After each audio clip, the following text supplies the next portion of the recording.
Assalamualaikum warahmatullahi wabarakatuh. Ila hadrati Rasulillah Muhammadin sallallahu alaihi wasallam wa ila walidina wa li jami'i ashabina wa masyayikhina wa man ihtada wa li jami'i hajatina al-Fatihah. A'udzu billahi minasyaitonir rajim. Bismillahirrahmanirrahim. Alhamdulillahirabbil alamin arrahmanir rahim. Iyyaka na'budu wa iyyaka nasta'in. Ihdinas siratal mustaqim. Siratal ladzina an'amta 'alaihim ghairil maghdubi 'alaihim waladdallin.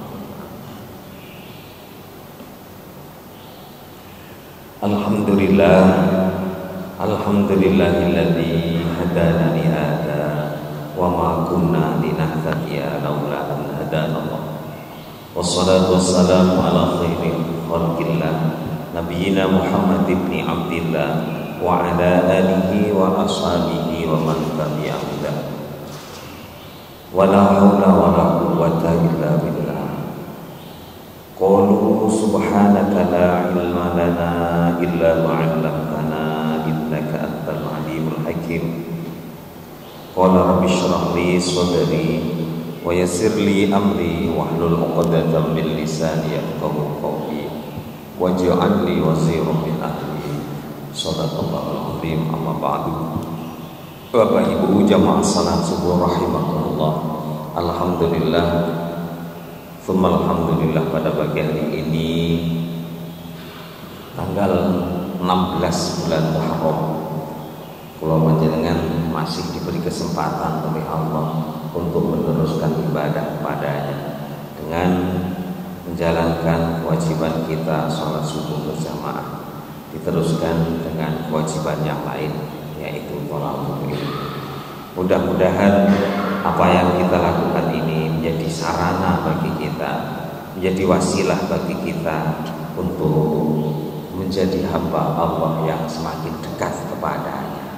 Karena inilah cara kita untuk menjadi manusia yang semakin dekat pada Allah, yakni dengan menambah wawasan agama, mencari ilmu. Dengan ilmu itu kita akan menjadi lebih sempurna dalam beribadah. Dengan ilmu yang kita dapat, kita akan menjadi semakin dekat kepada Allah, karena ibadah kita akan ada nilainya di mata Allah Subhanahu wa ta'ala. Mari kita awali kajian kita pada pagi hari ini dengan baca doa senandung Al-Quran sesuai yang biasa kita baca dan diajarkan oleh Rasulullah. Bismillahirrahmanirrahim. Allahumma arhamna bil Quran waj'alhu lana imaman wa nuran wa hudan wa rahmah.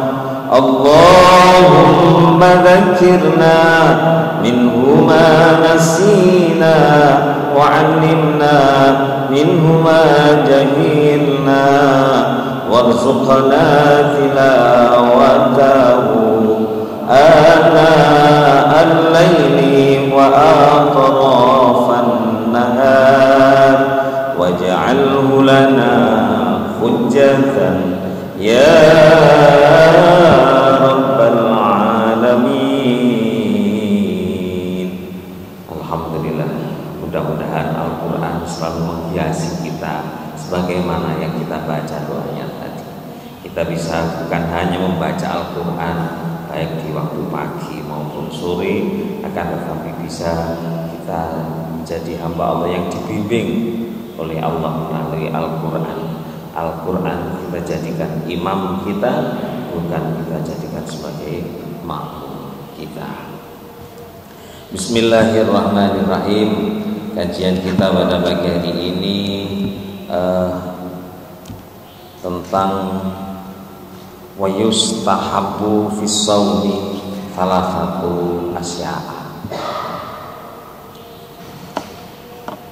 Kita ulang sebentar kajian yang kemarin, karena kemarin kita baca sekilas pertemuan yang lalu tentang wa yustahabbu, dan disunahkan Fisaumi di dalam puasa salah satu asya'a 3 perkara.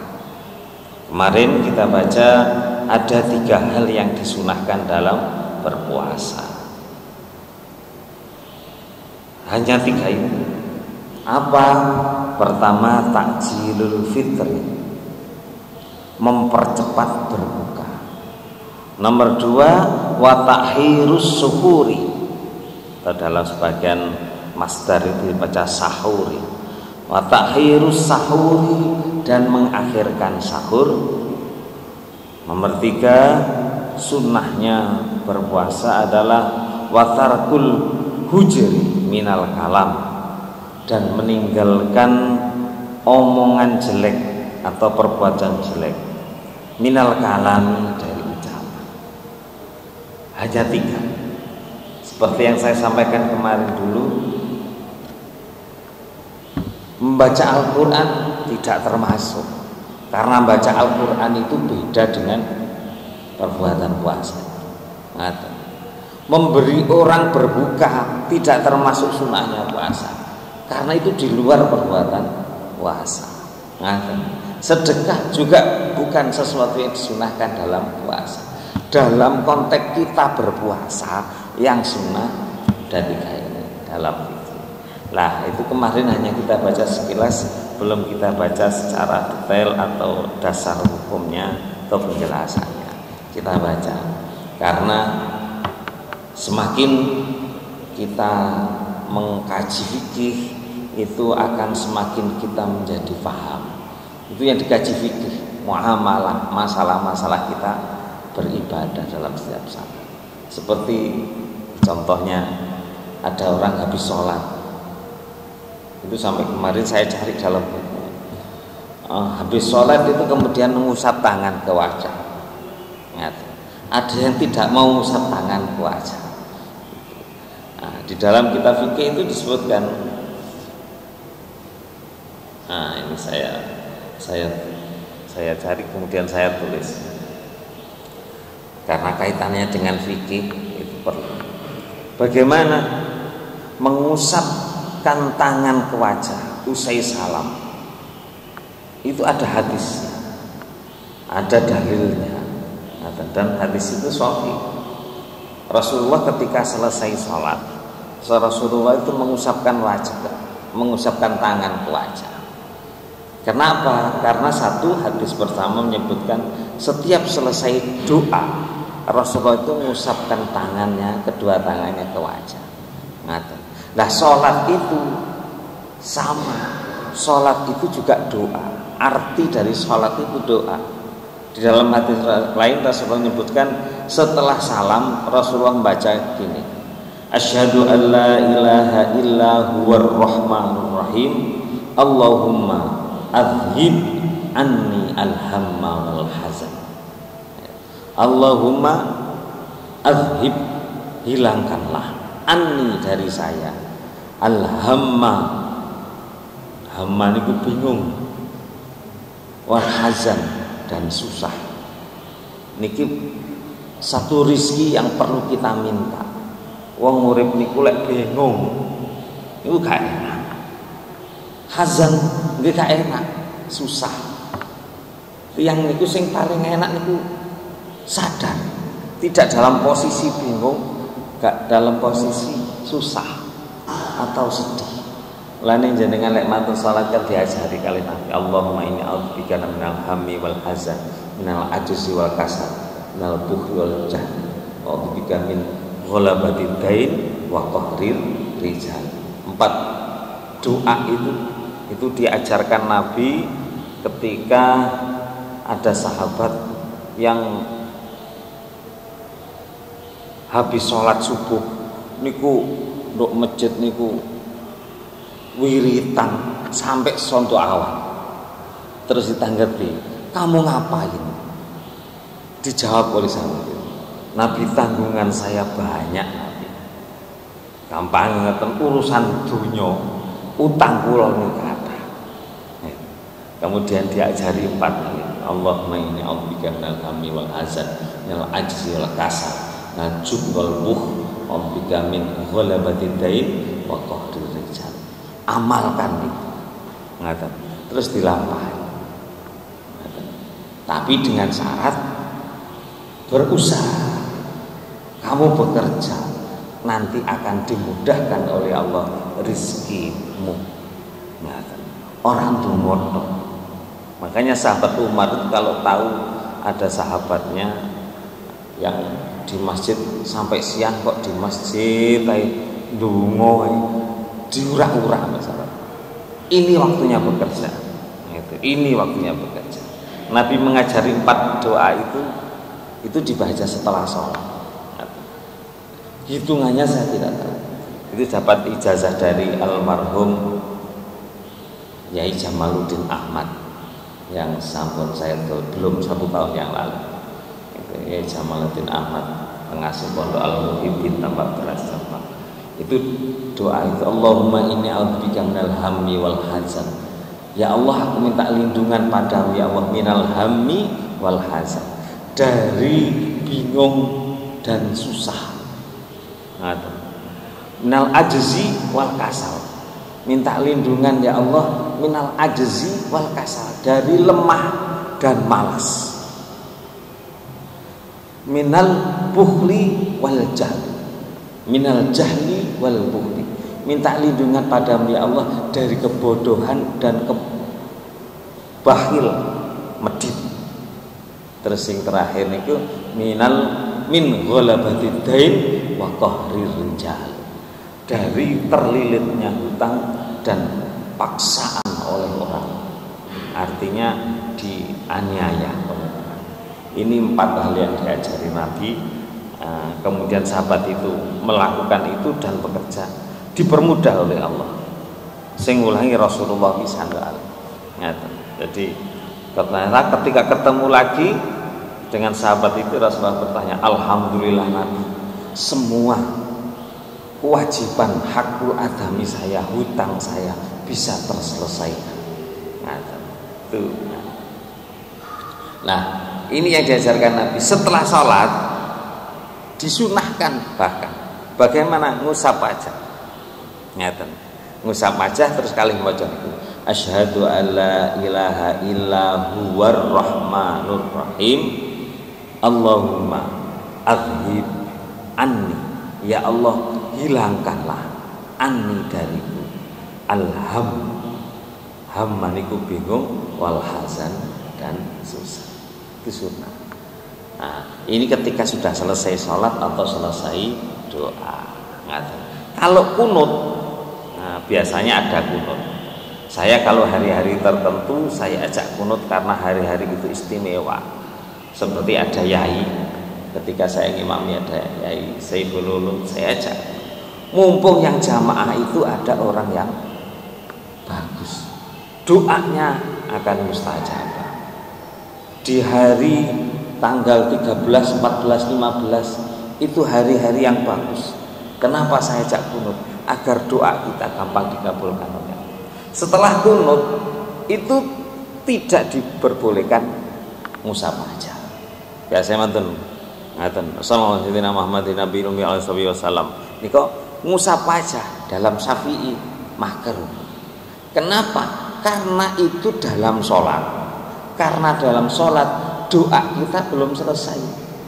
Ngaten gini Fathul Muin itu di sana disebutkan ngusap wajah ketika habis kunut itu makruh. Karena apa? Itu belum selesai kamu doa. Rangkaian doa itu masih ada. Ngaten, rangkaian doa itu masih ada. Maka setelah kunut tidak usah ngusap wajah, langsung ke sujud. Ngaten. Itu antara lain. Yang kedua, ada seperti yang perlu kita perhatikan. Ketika turun ayat fasabbih bismi rabbikal azim, itu ketika turun ayat fasabbih bismi rabbikal azim, itu Rasulullah kemudian menyuruh para sahabat ini, ij'aluha fi ruku'ikum, jadikanlah kalimat tasbih itu di dalam ruku kalian. Ini berkaitan, ada orang yang tanya, yang pas rukuk niku kok sing diwaca kok enek wah bihamdi. Dan ada subhana rabbiyal azimi terus ditambahi wa bihamdi. Padahal di hadis Nabi itu ij'aluha fi ruku'i. Jadikanlah ucapan tasbih itu pada rukuk kalian. Mesti ini kan kalau melihat ayat tadi fasabbih bismi rabbikal azim, itu yang dibaca subhana rabbiyal azim. Hanya sampai situ. Subhana rabbiyal azim. Rasulullah kemudian bersabda ij'aluha fi ruku'i. Jadikanlah doa itu untuk rukuk kalian. Makanya kemudian kita baca. Ketika ayat lain turun sabbihisma rabbikal a'la, Rasulullah juga bersabda ij'aluha fi sujudikum.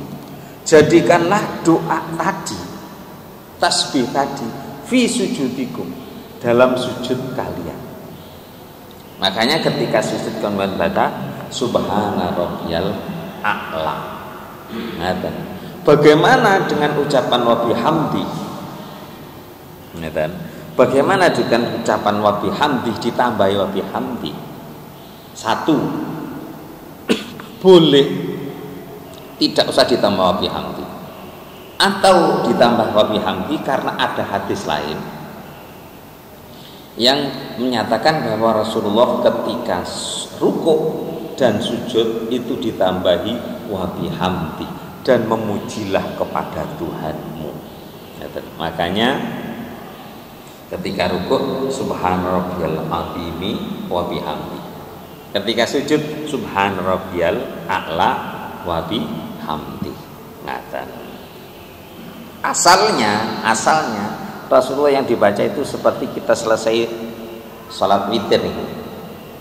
Subuhun kudusun rabbul malaikatu war. Ngaten. Asalnya yang dibaca itu.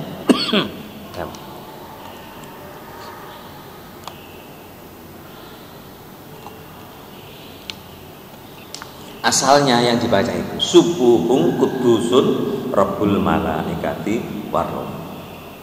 Kemudian ketika turun ayat ini Rasulullah memerintahkan ij'aluha fi ruku'ikum dan ij'aluha fi sujudikum. Ini yang kemudian ada pertanyaan seperti itu, makanya saya angkat. Terus satu lagi, telapak tangan ini beda dengan telapak kaki ketika untuk sholat.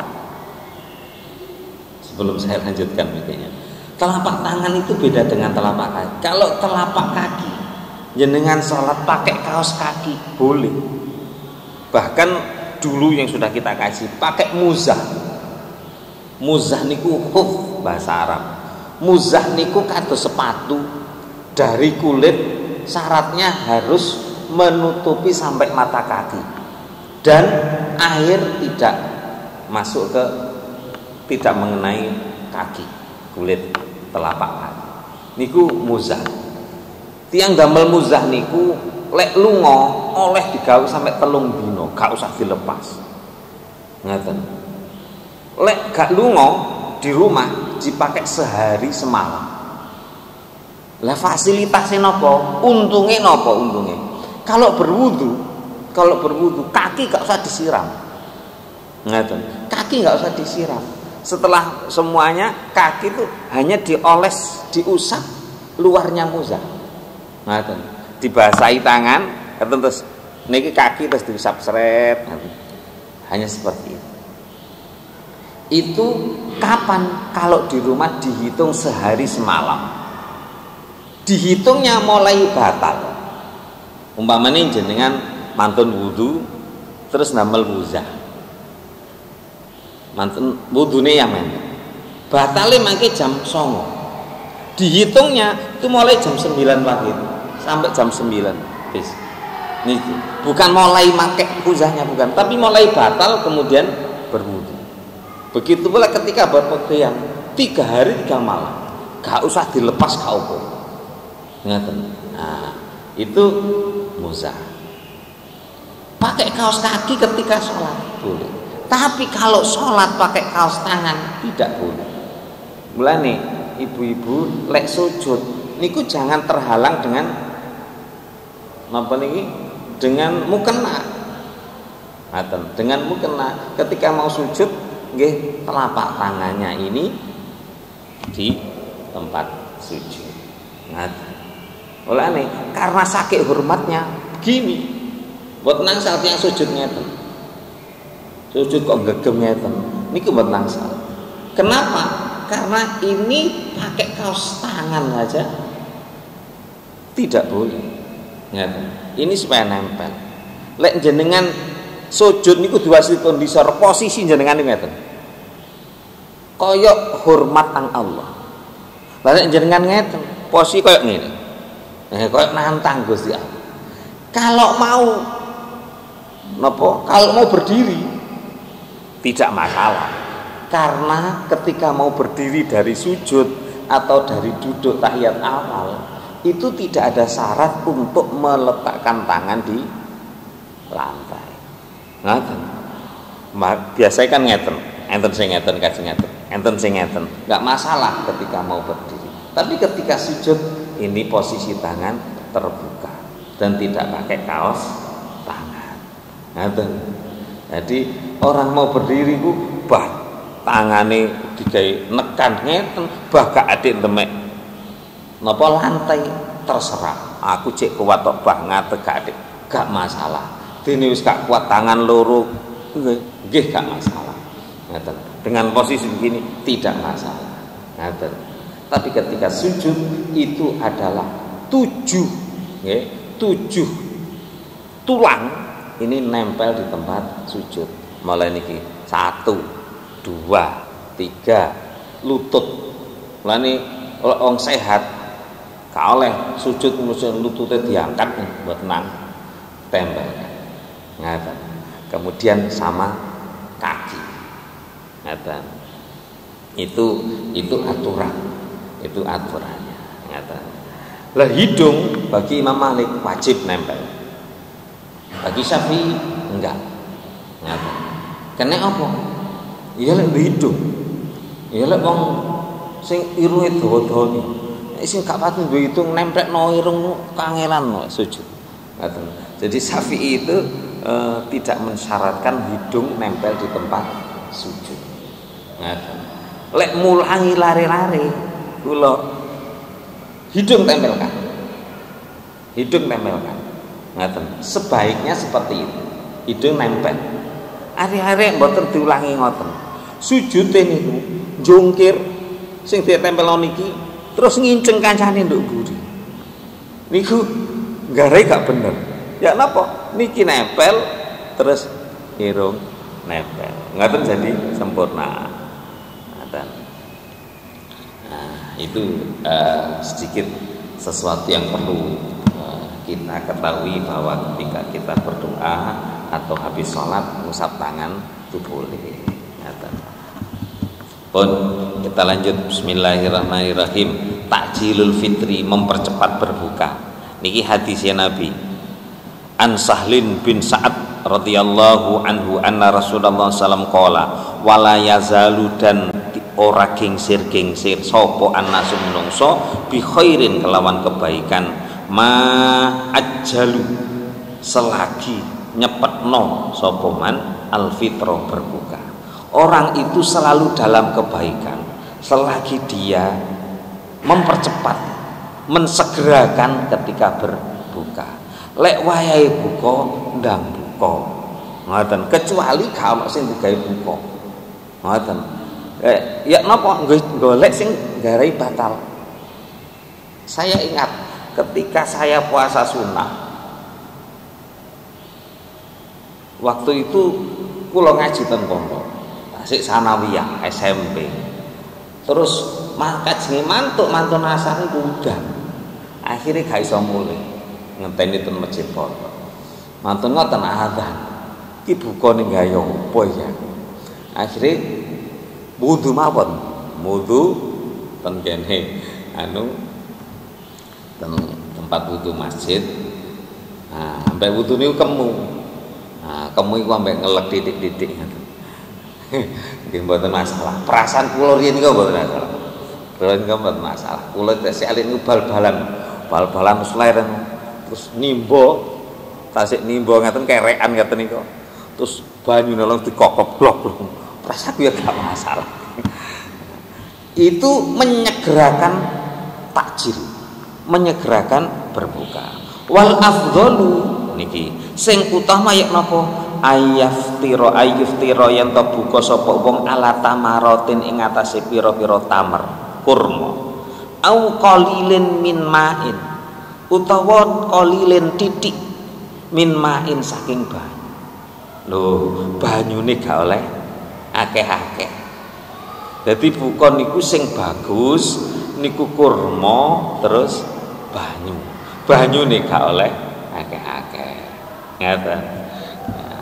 Lek pas buka ngoten nggih. Tsumma yusallil maghriba. Kemudian salat maghrib. Ngaten. Lek ten mriki kan mboten namung kurma. Napa mawon niku wis lah ngentekno niku. Nggih gak apa-apa lah ngenteni komat ngaten. Sing sae ngaten. Sing sae kurma kemudian airnya jangan terlalu banyak. Bahkan kata sing diulangi Habib Lutfi ini, lek mantun dahat ojo langsung ngombe. Aturne enzim mulut ini akan terpakai. Gak gampang panganan itu ndadekno kolesterol. Itu ternyata ketika kita habis makan tidak dianjurkan langsung minum. Ya kecuali lek keselak itu. Ternyata seperti itu. Itu rahasianya. Cik dinteni dhisik. Baru beberapa menit malah mengajarkan itu lek iso 15 menit. Ngono baru minum. Ngoten. Tsumma yatanawalut ta'am in aradu. Ini tambahan in aradu. Setelah salat baru yatanawalut ta'am. Baru ambil makanan. In aradu kalau berkehendak. Nah, lek jamaah niki saya penting ngaten mantun salat, ngaten nanti dahare mantun tarawih. Ngaten enten sing ngaten. In aradu lek arep dene wis nahane nemen ya gak apa-apa ngaten. Walaupun ada sebenarnya, ini ada di selanjutnya. Warawa dan meriwayatkan sapa Ibnu Hibban bi isnadin sahihin dengan isnad yang sahih annahu sallallahu alaihi wasallam kana idza kana shaiman kana ana sapa nabi idza kana nalika ana sapa nabi ku shaiman poso lam yusolli ora salat hatta yukta sehingga didatangkan biru topin kelawan rutop au ma'in atau air. Jadi Nabi itu tidak akan sholat sebelum diberi kurma atau air. Dan bahasanya Nabi rutop. Rutop niku kurma muda. Pilihan enak. Jadi gembu yo gak gembuk-gembuk nemen. Iku rutop. Nek kula tiyang haji biasanya atos niku rutop niku. Lek ngarani rotop niku kurma muda. Nah niku oleh-oleh haji niku biasa gawe royokan rotop. Makanya di dalam Quran Siti Maryam niku ketika habis melahirkan, ya Allah kula niki nedono apa? Disediakan oleh Allah. Wa huzi ilaiki bijil'in nahlah. Iku lho. Enek kurma ndhumburimu gerakno. Hoyaken roken nggak bahasa Jawa. Wa huzi ilaiki bijil innahlah. Itu sakit alaiki rutoban jania. Itu rutop. Hoyaken itu wit kurma itu. Itu sakit akan berjatuhan rutoban jania. Akan jatuh nanti rutop. Nah, itu dalam kondisi lemah gak ono sing ngrewangi karena Maryam melahirkan itu ke hutan itu kan sing terus akhirnya iku berusahalah tetap ngoten. Jadi wis gak iso apa-apa ya wis iku rutop. Akhirnya berjatuhan rutoban janinya. Itu Nabi senang dengan rutop ngoten. Fayakulu, kemudian Nabi baru makan au yasrab minum. Ngaten setelah yuktiya atau yukta birutobin omain fayakula au yasroba. Setelah Nabi makan rutob dan air kemudian sholat baru fayakula.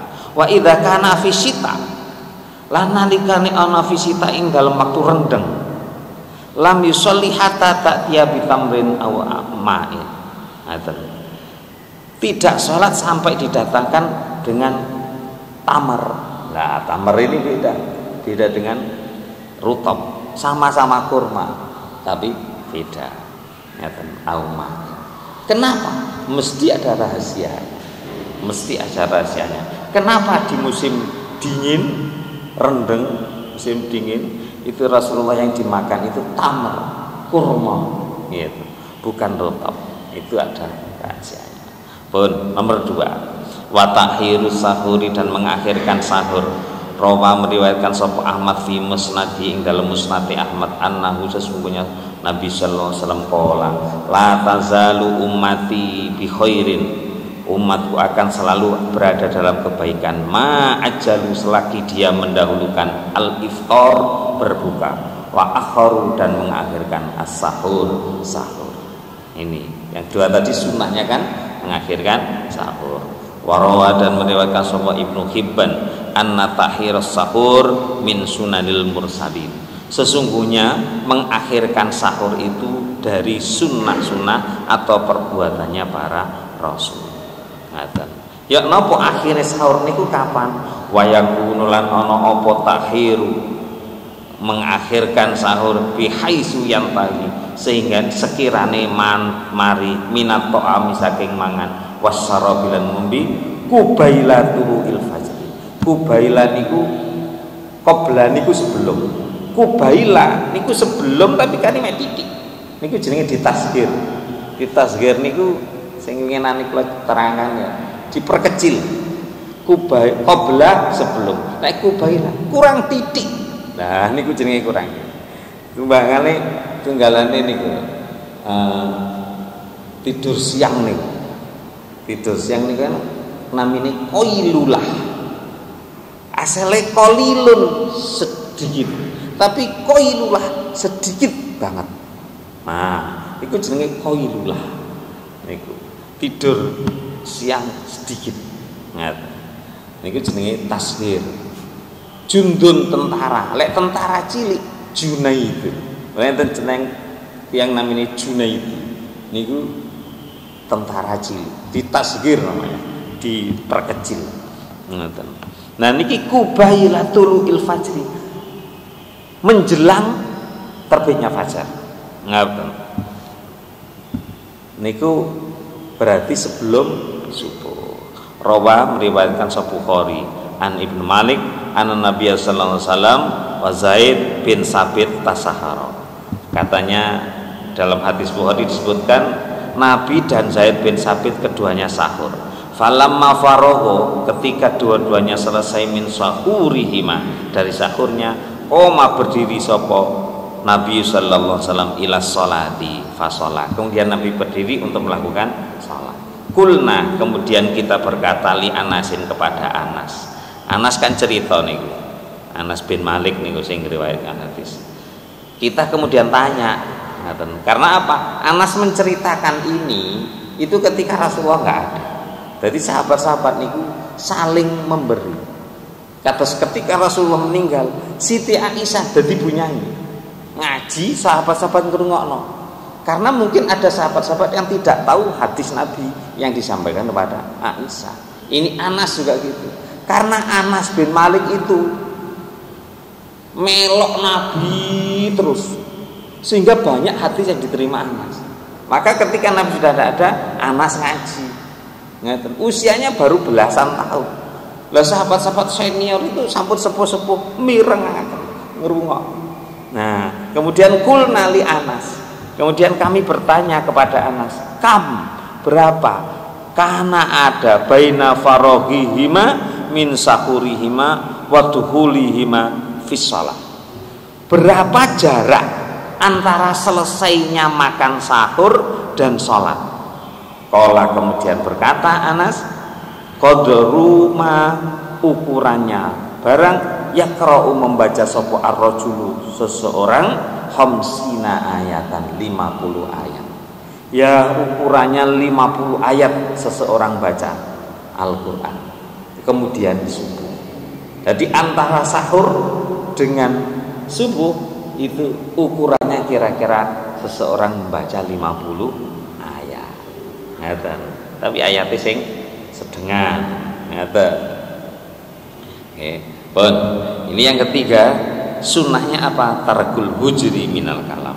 Meninggalkan berbicara jelek. Ai kalamul fahish wal batil. Ngomong sing ala. Ngeten. Kasami kaya misui wal ghibati ngerasani. Ghibah niku gunjing wa nahwi dzalika dan sesamanya. Rawa meriwayatkan sapa Bukhari Imam Bukhari an Abi Hurairah dari Abu Hurairah qala Rasulullah sallallahu alaihi wasallam man lam yada' qaula zur, kata Nabi, barang siapa yang tidak bisa meninggalkan omongan jelek, omongan qaula zur itu omongan Allah, wal amhalabi dan perbuatan jelek, falaisallahu hajatun fi ayyada at'amahu wa syarabahu. Allah tidak ada hajat pada orang itu ketika dia meninggalkan makan dan minum. Artinya Allah gak ngereken bahwa iku gak mangan, gak ngombe, ora direken. Tidak dinilai oleh Allah. Di dalam fikih orang ngomong jelek, orang berbicara jelek itu tidak membatalkan puasa.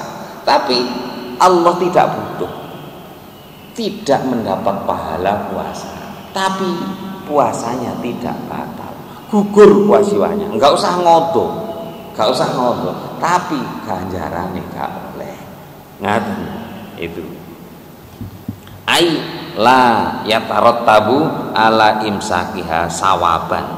Nah, ora oleh ganjaran. Niki nggih. Masih wa yahrumu dan haram siamu khamsati ayamin, haram puasa 5 hari. Kapan? Al-idani, puasa haram itu idani, 2 hari raya, Idul Fitri dan Idul Adha.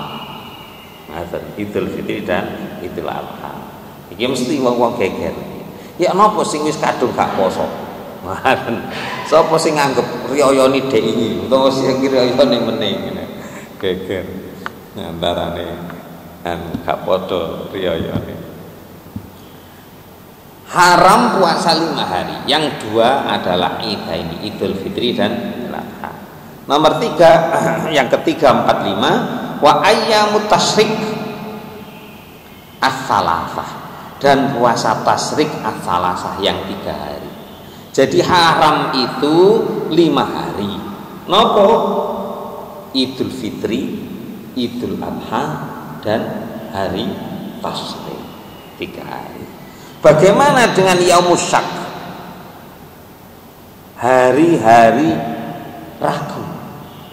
Niku mboten haram, tapi makruh tahrim. Ngaten. Makruh tahrim niku makruh yang mendekati kepada keharaman. Niki ngandhapi wa yukrahu, dan dimakruhkan at-tahrim, makruh tahrim. Napa? Shaumu yaumis syak, puasa di hari ragu. Hari ragu niku ya napa? Hari di mana ini sudah masuk Ramadan apa belum? Iku jenenge yaumus syak, hari ragu. Illa kecuali aywafiqah adatan lahu, kecuali kalau sudah menjadi tradisi baginya. Kecuali kalau sudah menjadi tradisi baginya, umpamane atau mempunyai niki, kecuali tanpa ada sebab yang menuntut untuk melakukan puasa. Kecuali kalau ada sebab yang menuntut orang itu untuk melakukan puasa. Pamane niki dino Ahad. Tadi malam melihat hilal itu tidak kelihatan. Tapi ini sudah akhir dari Sya'ban. Tidak kelihatan. Iki wis Ramadan apa gurung? Namanya Yaumus Syak, hari ragu. Gak oleh poso kecuali orang yang dituntut untuk melakukan puasa. Contohnya nopo? Qadha. Niku dituntut untuk melakukan puasa. Ora oleh nyepelekno yang qadha niku. Gak iso saiki ya wis mari riyo wis tak qadha tahun wingi. Tahun sing wingi niku durung mari oleh ngono. Ya napa? Usahakan. Tinggal 3 hari aku kurang mari oleh ku nyaur utang poso. Ya napa? Gunakan berpuasa. Itu kan hari syak, hari ragu, tidak masalah. Tidak masalah walaupun hari syak kalau puasanya itu untuk puasa qadha. Atau besok Senin niku hari syaknya besok. Jadi nanti malam lihat hilal, enggak kelihatan. Terus kemudian istiqmal disempurnakan jadi 30 Sya'bannya. Akhirnya besok itu Senin itu hari syak. Karena iadatan menjadi kebiasaan, aku lek Senin itu mesti poso. Maka boleh. Maka boleh. Niki dibaca dasarnya. Yang pertama tadi itu tidak boleh adalah anna Rasulullah sallallahu alaihi wasallam, riwayat hadis Muslim diriwayatkan oleh Abu Hurairah. Rasulullah menyampaikan naha an siyami yaumaini. Rasulullah melarang puasa 2 hari, Yaumul Adha wa Yaumul Fitr. Hari Idul Adha dan Idul Fitri. Yang kedua, hari Tasyrik itu diriwayatkan oleh Imam Muslim hadis ke 1142 an Ka'ab bin Malik radhiyallahu anna Rasulullah sallallahu alaihi wasallam ba'asahu. Rasulullah memerintahkan Ka'ab bin Malik wa Aus bin Hadatsan ayyamat tasyrik, pada hari tasyrik. Fanada, kemudian Nabi memanggil keduanya. Annahu la yadkhulul jannah illa mu'min, kata Nabi.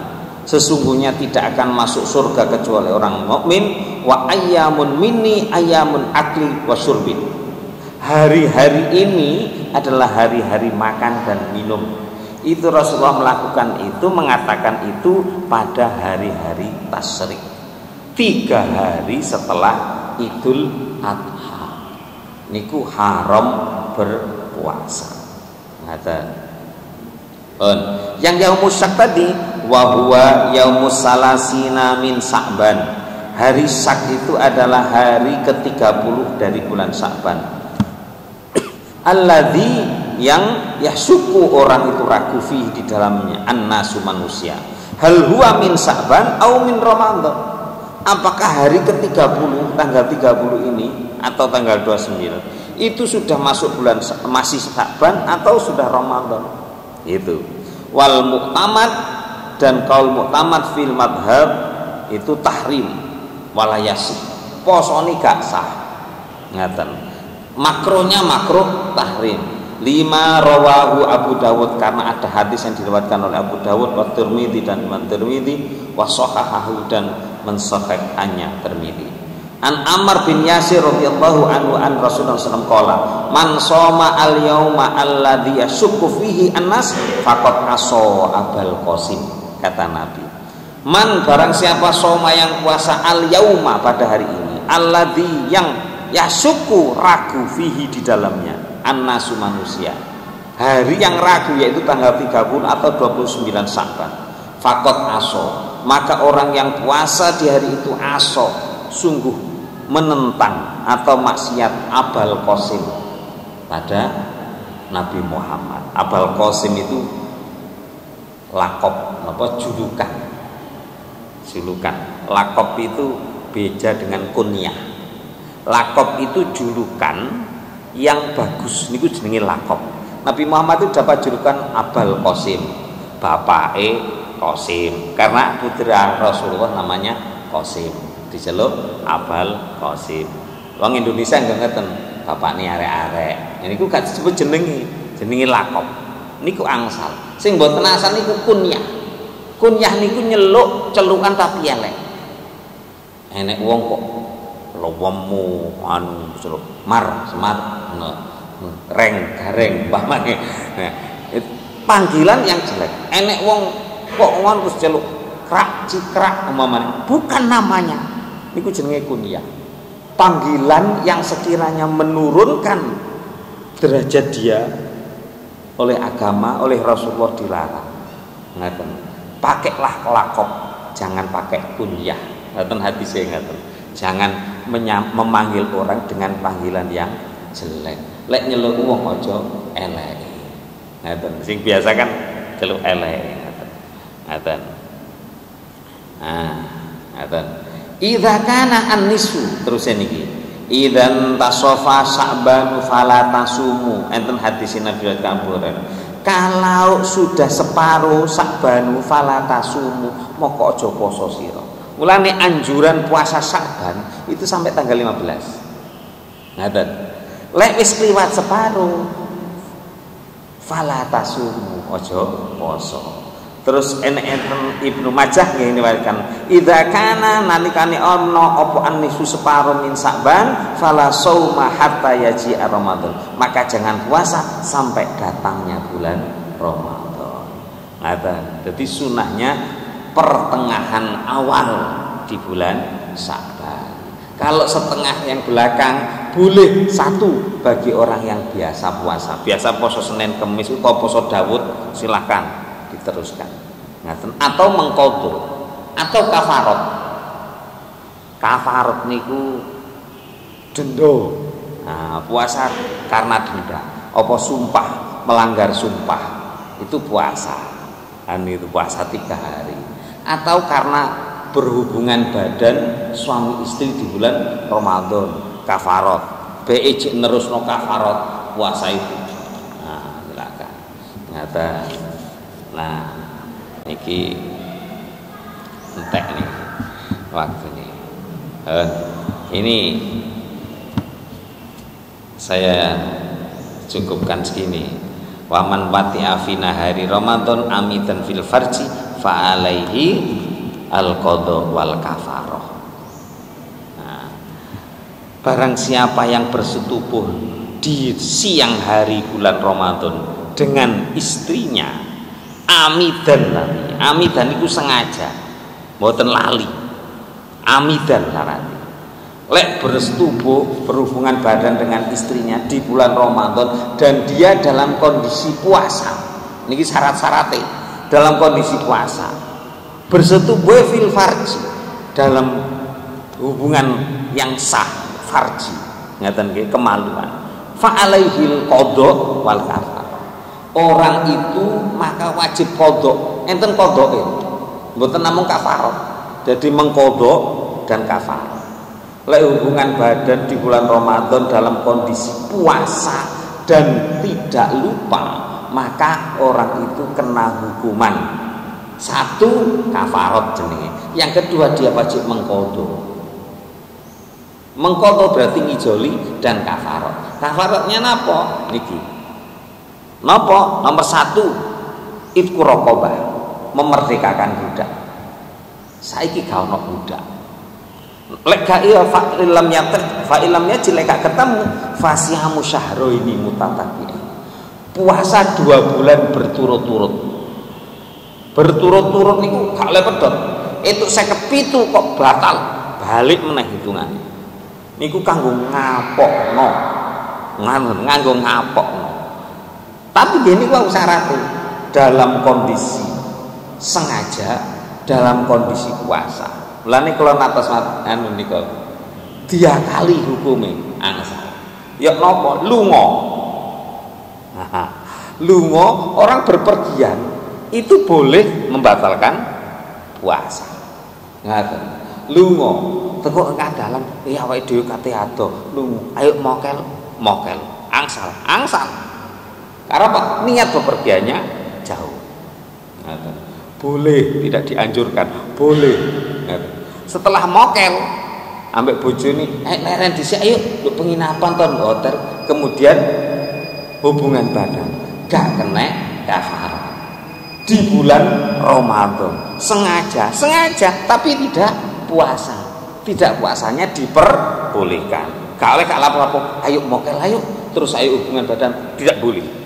Karena apa? Tidak ada hal yang menyebabkan dia boleh berbuka. Jadi sengaja. Dan orang itu orang yang diwajibkan puasa, bukan musafir atau orang sakit. Loro mokel, bareng mokel hubungan badan karo bojone. Angsal gak kena kafarat mboten. Ngerti. Tapi gak oleh loro gawe-gawe. Atuk pilek mokel aku. Nasal. Dan telah niat sejak malam. Syaratnya puasa wajib kan niatnya malam. Dan dia niat sejak malam. Ini selanjutnya ini. Kalau gak ketemu gak mampu puasa 2 bulan berturut-turut. Niki rata-rata terus yang dilakoni niki. Fa ilam yastati, kalau tidak mampu, fa it'amu moko aweh panganan sitina 60 miskinan orang miskin. Likuli miskinin saben-saben wong miskin mud sak mud. Lek gak mampu poso 2 wulan, dendone napa kafarate napa? Memberi makan 60 orang miskin. Saben-saben wong miskin sak mud. Padahal sak mud niku mek 6 on. Lah denda sing paling enteng nggih niki napa ngekei makan wong miskin 60 orang miskin, berarti 1 orang miskin sak mud niku 6 on, berarti 6 on ping 60. Enteng niki. 6 on ping 60 niku lek ya 6 kilo ping 6 mek 36 kilo. Ngoten. Niku. Ya. Ini nanti ada bahasan lain, barang siapa yang mati waktu dia berpuasa Ramadan, dia tidak melakukan puasa bagaimana? Bahasan itu berikutnya. Nah, seperti biasa monggo kalau ada yang ditanyakan atau didiskusikan 1-2 pertanyaan sebelum kita akhiri. Ini 36 ini anunya habis. Subuh habis. Suruk. Jadi syaratnya sholat suruk itu harus suruk. Sholat suruk gak roh tandane suruk, ya gak oleh. Sholat suruk niku harus tahu tandanya suruk. Masjidnya muni nit ini suruk. Kalau bisa ditunggu beberapa menit kemudian harus sholat suruk. Monggo kalau ada, kalau tidak ada terima kasih. Nggih gimana Pak?